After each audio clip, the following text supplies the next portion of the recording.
Brought to you by V-Guard, co-powered by Sensodyne and Vimal. పలుకులలో Kesari. Associate sponsor UltraTech cement. May 13వ తేదీన జరిగినటువంటి parliament ఎన్నికల్లో 17 parliament స్థానాలకు ఎన్నిక జరగగా కాంగ్రెస్ పార్టీ 7 నుండి 8 స్థానాలను కైవసం చేసుకోబోతా ఉంది. కాంగ్రెస్ పార్టీ 7 నుండి 8 స్థానాలను కైవసం చేసుకోబోతా ఉంది. భారతీయ జనతా పార్టీ 8 నుండి 9 స్థానాలను కైవసం చేసుకోబోతా ఉంది. అలాగే ఎంఐఎం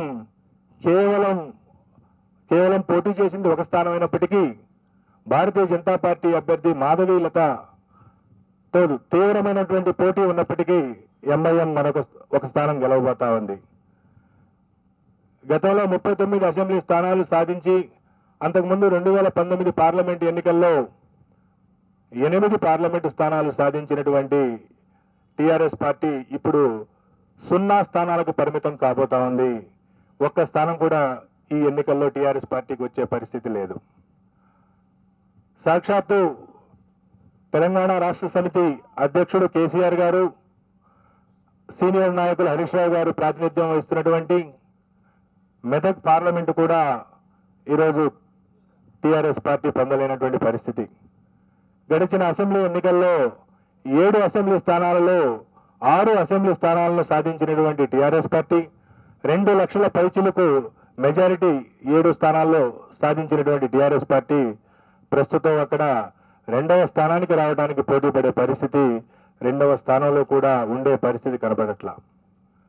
సో ఈ విధంగా భారతీయ జనతా పార్టీ ఆదిలాబాద్, నిజామాబాద్, కరీంనగర్, జహీరాబాద్, మెదక్, మల్కాజ్గిరి, చేవెళ్ల, సికింద్రాబాద్ 8 స్థానాలను సునాయాసంగా కైవసం చేసుకుంటూ మహబూబ్ నగర్లో గట్టి పోటీ ఉన్నప్పటికీ స్వల్ప ఆధిక్యతతో శ్రీమతి డికే అరుణ గారు అక్కడ విజయం సాధించే అవకాశాలున్నాయి. అలాగే కాంగ్రెస్ పార్టీ మిగతా నియోజకవర్గాల్లో కాంగ్రెస్ పార్టీ విజయం సాధించేటువంటి అవకాశం ఉన్నది. ఎంఐఎం హైదరాబాద్ పార్లమెంటు నుండి విజయం సాధించే అవకాశం ఉన్నది. భారత రాష్ట్ర సమితి దాదాపు అన్ని నియోజకవర్గాల్లో 3వ స్థానంలో ఉన్నటువంటి పరిస్థితి.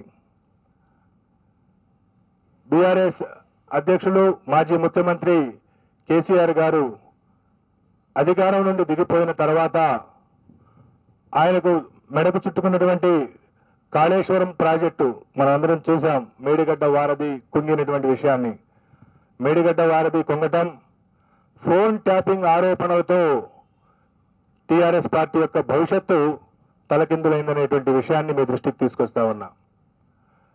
ముఖ్యంగా ఫోన్ ట్యాపింగ్, కేసీఆర్ గారు ఎంతో గొప్పగా చెప్పుకున్నటువంటి జలయజ్ఞంలోని మేడిగడ్డ వారధి కుంగటం,